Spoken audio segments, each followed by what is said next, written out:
আসসালামু আলাইকুম সুপ্রিয় মাছ চাষি ভাই বন্ধুরা, আশা করি সকলেই ভালো আছেন। আপনারা ভিডিওতে দেখতে পাচ্ছেন লাল তেলাপিয়া মাছের পোনা 100% কোয়ালিটি সম্পন্ন কালারফুল। দেখুন কত সুন্দর লাল তেলাপিয়া মাছের পোনা।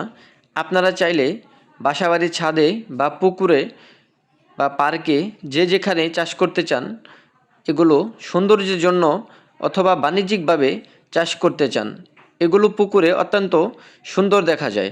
আপনারা যারা লাল তেলাপিয়া মাছের কোয়ালিটি সম্পন্ন পোনাগুলো সংগ্রহ করতে চান, তারা সরাসরি আমাদের স্ক্রিনে দেওয়া নাম্বারে যোগাযোগ করবেন। আমরা বাংলাদেশের 64 জেলায় ডেলিভারি দিয়ে থাকি। 100% নিরাপদভাবে অক্সিজেন দিয়ে প্যাকেট করে বাংলাদেশের বিভিন্ন প্রান্তে পৌঁছে দিয়ে থাকি। লাল তেলাপিয়া মাছ চাষ অত্যন্ত লাভজনক। আপনারা যারা বাণিজ্যিকভাবে লাল তেলাপিয়া চাষ করতে চান, তারা অবশ্যই ভালো মানের পোনা সংগ্রহ করে চাষ করুন। ভিডিওটি ভালো লাগলে এবং আরও সুন্দর সুন্দর মাছের ভিডিও পেতে আমাদের ইউটিউব চ্যানেলটি সাবস্ক্রাইব এবং ফেসবুকটি ফলো করুন। ধন্যবাদ।